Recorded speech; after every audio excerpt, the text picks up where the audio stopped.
Welcome back to our channel. This Washington quarter sold for over $50,000. Check your coins, you could be sitting on a fortune. In 1982, the United States was facing shifting economic realities. Inflation still loomed from the previous decade, unemployment was high, and the country was navigating the early years of Reaganomics. Amid these national changes, the U.S. Mint was quietly undergoing its own transformation. Budgets were tight, material costs were rising, and coin production needed to adapt.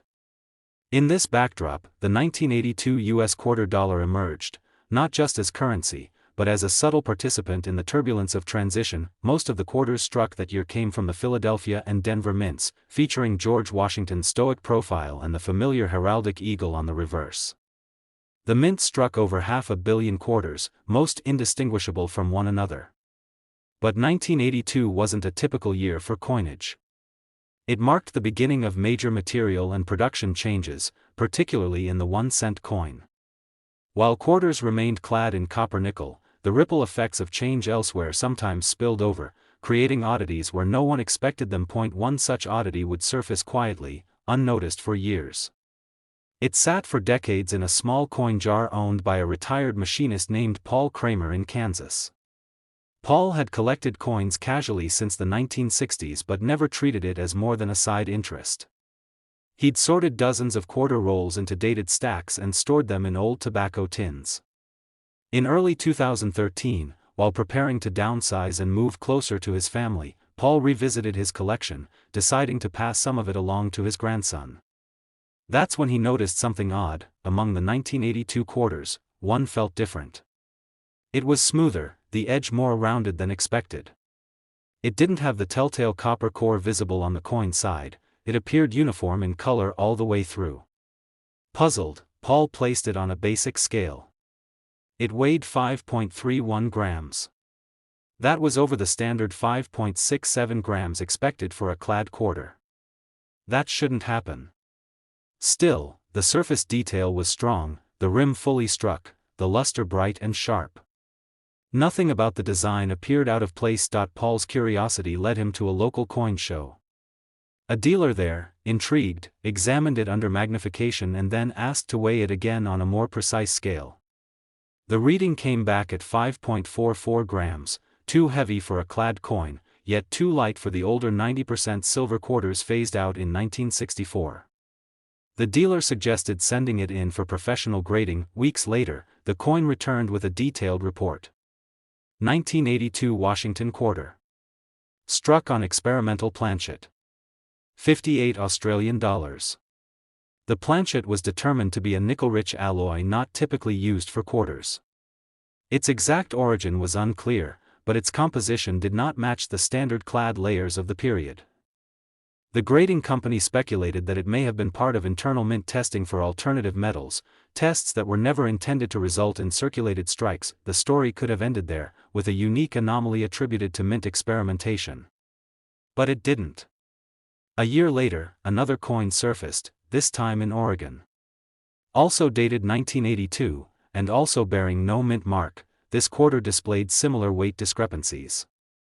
Slightly heavier than standard, it too lacked the visible copper edge and had a slightly duller tone, almost resembling unfinished nickel.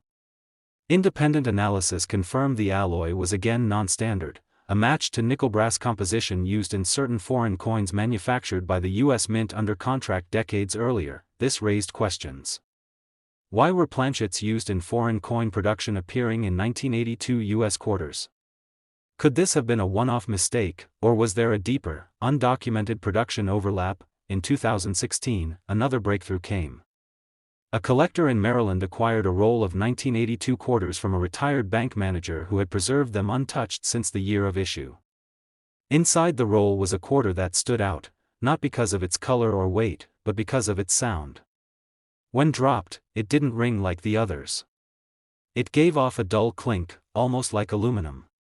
The coin was visibly thinner and weighed only 4.92 grams. Upon inspection, the quarter was found to have been struck on a completely different planchet, possibly one meant for foreign coinage or an experimental alloy designed to reduce cost. The edge was fully reeded, the design clear, but the overall thickness and tone set it apart.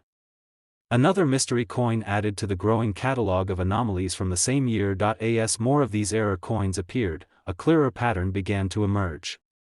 Though the 1982 quarter had no public variations, these errors suggested something behind the scenes, a quiet period of experimentation. The Mint, likely trying to cut material costs, may have used limited runs of test planchets to evaluate performance under real production conditions. If so, a few of these planchets made their way into the standard coinage process. Then came the unexpected twist.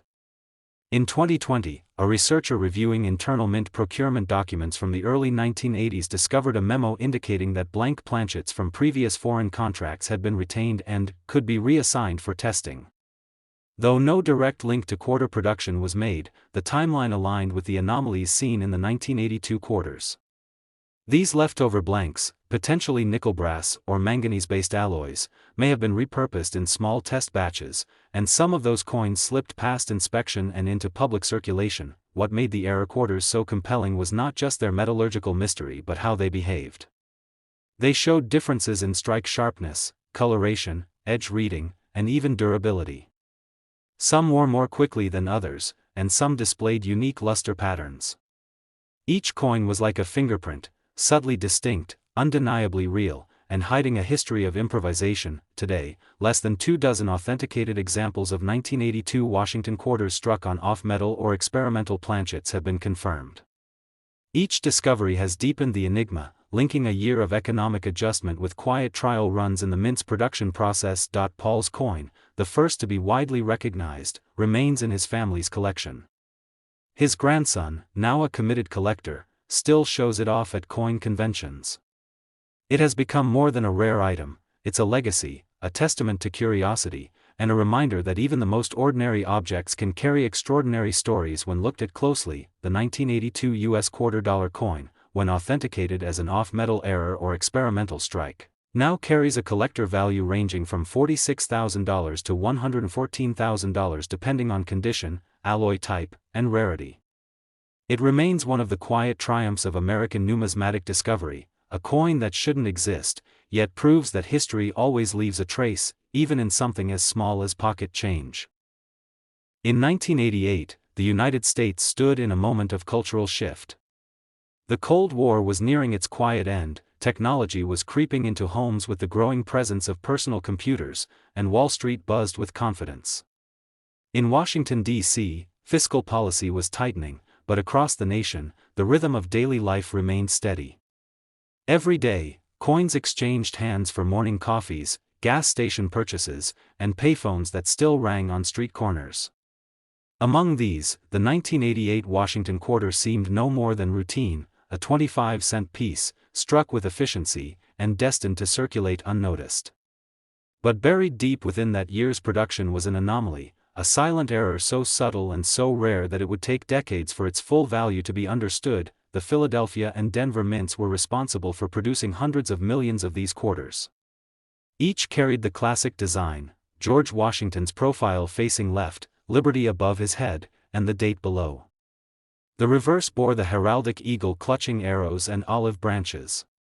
It was a coin known by all and overlooked by most. Yet, in the endless stream of nearly identical coins, a few were born different. One of these would be pulled from circulation in the early 2000s by a high school teacher named Rachel Cummings in North Carolina. She had taken up coin collecting as a hobby to share with her son, sorting coins from pocket change and hunting for wheat pennies or unusual state quarters. During a rainy afternoon, Rachel and her son came across a 1988 quarter that looked oddly worn. But not in the usual way. The edge was unusually smooth, and the coin's color seemed paler, lacking the warmth of the typical copper-nickel blend. It felt strange in the hand, lighter, somehow. Suspicious of something unusual, Rachel weighed it on a small kitchen scale. The reading came in at 5.08 grams, lighter than the standard 5.67 grams for a US quarter. She dismissed it at first as a heavily worn coin, but something told her to keep it aside. Months later, during a trip to a coin expo in Raleigh, she brought it along. A dealer examined it, then quietly asked for a more precise scale. The weight confirmed a significant discrepancy. Under magnification, he noticed slight weakness in the strike around the rim, particularly near the date. The metal itself had an odd, almost dull sheen, lacking the usual reflective brilliance. Rachel agreed to submit it to a grading service. The results that came back shocked her. 1988 Washington Quarter. Struck on foreign planchet. XF45. The foreign planchet in question bore chemical traces of an aluminum-bronze alloy, a mixture never used in standard U.S. coinage but employed in select foreign coin contracts during the mid-80s. The Mint, at that time, had been fulfilling multiple international agreements, producing currency for countries in Central and South America. Some planchets, it seemed, had remained behind and found their way into domestic coin presses. Rachel's find opened the door for new inquiries. She had stumbled upon something extremely rare, a U.S. quarter struck on a leftover foreign planchet, possibly one originally meant for a smaller denomination coin intended for overseas shipment. The result was a perfectly struck U.S. quarter on the wrong metal, passed through circulation for over a decade before being spotted. By 2011, two more examples had surfaced. One was located in Arizona by a retired postal worker who'd inherited an old coffee tin of coins from his father. Another emerged from a Midwestern coin dealer who received it in a batch of mixed-date quarters. Each one had its own quirks, slightly different weights, slight variations in coloration, but they all shared the same core issue: they were struck on non-standard planchets, metal compositions that the Mint had no public record of using for U.S. quarters. In 1988, the theory began to form: in the rush of high-volume coin production, especially during years of backlogged output, foreign planchets stored nearby may have been misrouted into quarter presses. With the same diameter and close enough in weight, these blanks could pass through unnoticed. It was a matter of probability, millions of quarters struck, and just a few mistakes slipping past quality control. Then, an unexpected detail added further intrigue. In 2016, a collector in Texas identified a 1988 quarter with a slightly misaligned obverse and an exceptionally high rim. At first glance, it looked like a mild off-center strike, but metallurgical testing revealed a far greater revelation: this quarter had been struck on a manganese-based planchet, an alloy more closely related to what would later be used in the Sacagawea dollar coins of 2000. This finding reignited speculation about experimental test strikes at the Mint. Could the 1988 quarter have been a quiet test bed for new metals? No formal documentation has ever confirmed such a test. But the timing fits. In the late 1980s, the Mint was exploring cost-effective alternatives for future coinage. Manganese alloys were considered as replacements for the more expensive copper-nickel cladding. It's possible, though never officially stated, that a few test blanks found their way into regular circulation, either deliberately or by oversight. Each 1988 quarter with verified error characteristics tells a slightly different story. Some are underweight, struck on planchets meant for foreign coinage. Others are overweight, hinting at experimental alloys. A few carry subtle visual changes, off-rim reading, weak edge detail, or uneven toning, that make them difficult to identify unless you know exactly what to look for. They blend in with the sea of their identical counterparts, yet hold secrets far more valuable than their 25-cent face. Rachel's original coin is now encased in a protective slab, its label detailing its unique nature. She never sold it. For her, it represents the quiet thrill of discovery, the proof that sometimes, the most valuable things are hidden in the ordinary, waiting for someone to notice. Today, these 1988 quarter-dollar error coins, when authenticated as being struck on off-metal or experimental planchets, are valued by collectors at anywhere from $40,000 to $104,000 depending on their condition, alloy type, and provenance. Their rarity, combined with the uncertainty of their origin, continues to captivate the numismatic community, making them one of the most mysterious and intriguing quarter errors in modern American coinage.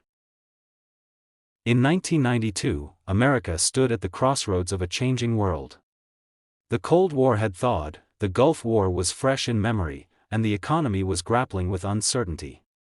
Technological advancement was beginning to shape the next generation, but for most people, daily life remained grounded in the familiar. Pocket change clinked through cash registers and soda machines. The U.S. quarter, bearing George Washington's iconic image, continued its quiet reign as the workhorse of American currency. Billions were minted that year, just like so many before it. But deep within the sea of uniformity, a handful of 1992 quarters emerged that would challenge everything collectors thought they knew. The Philadelphia and Denver mints were both in full swing that year, producing hundreds of millions of quarters to meet demand. Each coin followed the same standard, clad in copper and nickel, reeded edge, with Washington's profile and the American eagle standing sentinel on the reverse. The process was precise, automated, and trusted. Mistakes were rare. But the few that happened often escaped unnoticed until much later, nestled in coin jars, stuck in vending machines, or buried at the bottom of drawers. It wasn't until 2014 that the first major clue surfaced. In a small town in Kentucky, a hobbyist collector named James Holloway was sorting through a box of circulated coins purchased from a local bank. His habit was meticulous. He scanned every rim, weighed each odd-feeling coin, and looked closely at toning differences. When he came across a 1992 quarter that seemed oddly off-color, he nearly passed it over. But the metal shimmered strangely under the light, more golden than silver. He paused, flipped it over, and noticed the edges lacked the familiar copper streak of a standard-clad coin. Curious, James placed it on his scale. The reading flashed, 5.20 grams. It was underweight. That shouldn't have happened. A proper 1992 quarter weighed 5.67 grams. He measured it again. Same result. He compared the coin sound when dropped on a metal surface. It had a dull, tinny clink, lacking the bright ring of its counterparts. His instincts kicked in. He brought it to a local coin show where a dealer suggested he send it in for grading. Weeks later, the results arrived. 1992 Washington quarter. Struck on foreign planchet. 53 Australian dollars. The coin's metallic composition wasn't copper-nickel at all. Lab tests confirmed it was struck on an aluminum-bronze alloy, similar to materials used for foreign coinage in the Caribbean and parts of Asia during the late 80s and early 90s.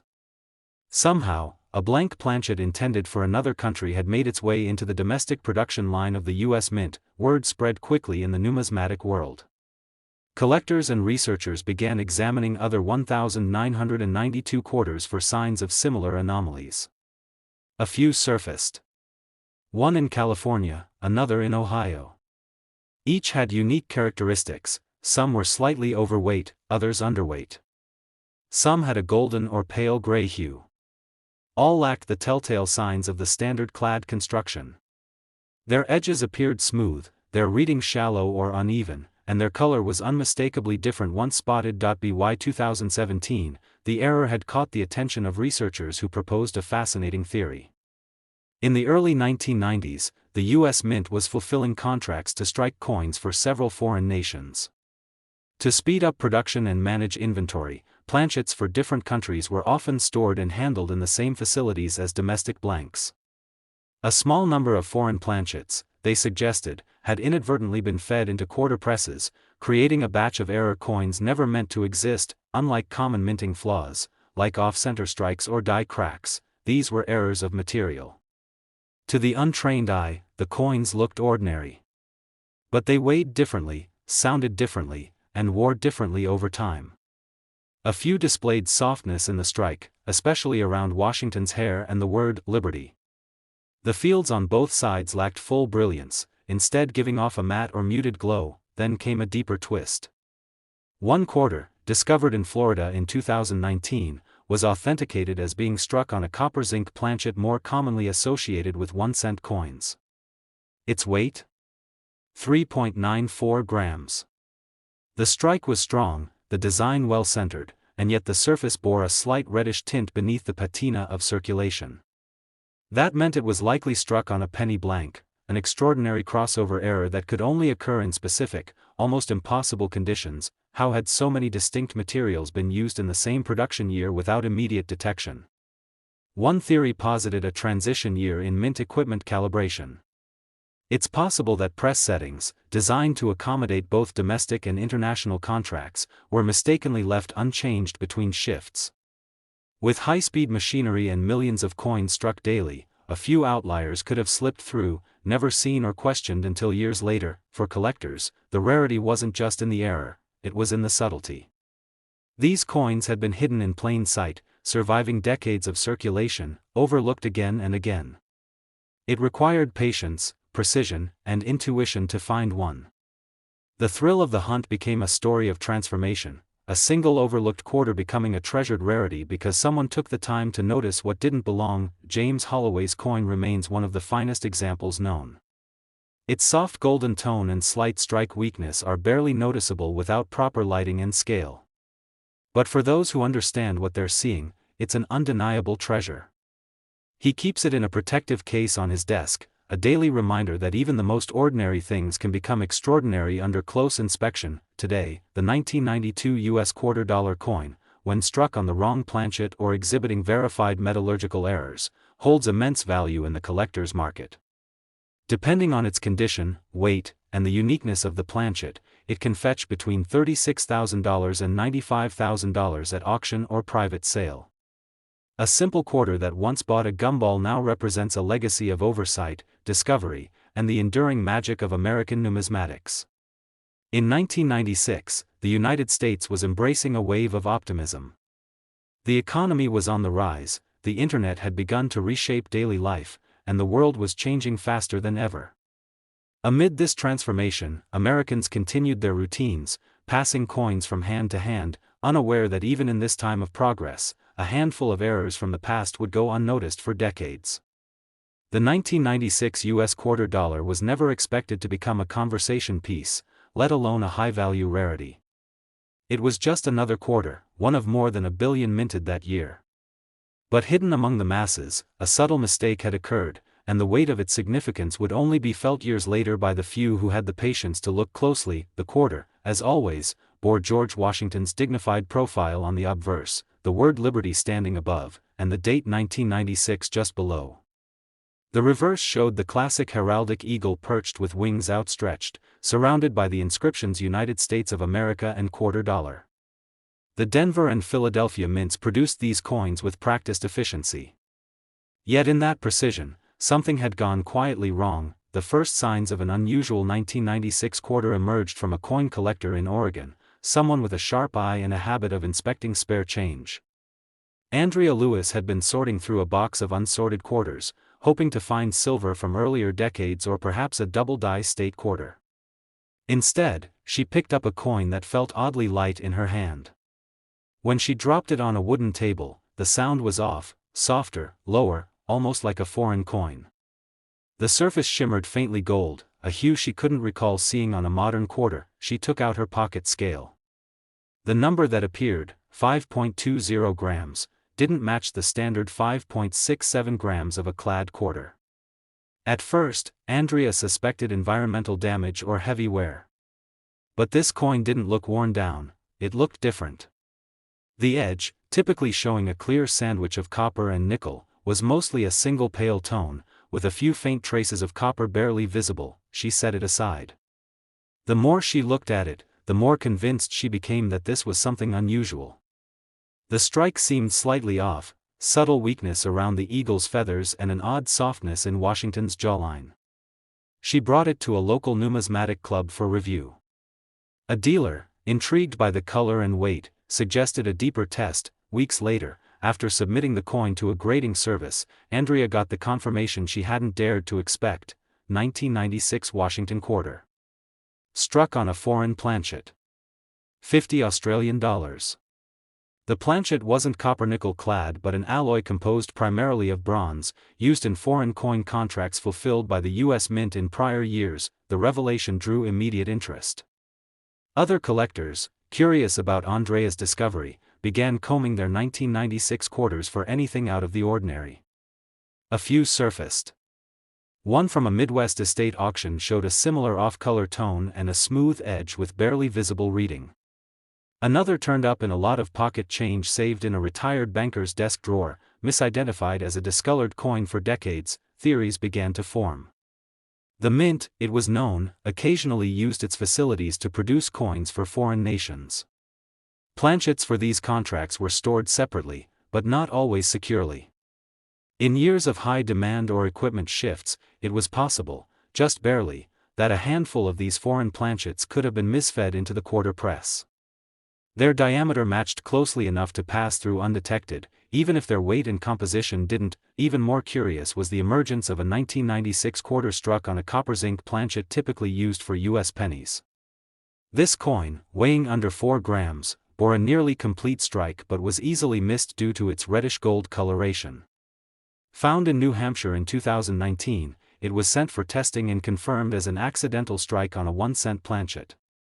Its dimensions were within range, though the thinner metal gave it a muted strike. How such an error occurred remains unexplained, though some experts believe misalignment or die setting changes during the minting process may have caused planchet mixing during equipment transitions. The 1996 era quarters share no single defining feature. Some are heavier than standard, some lighter.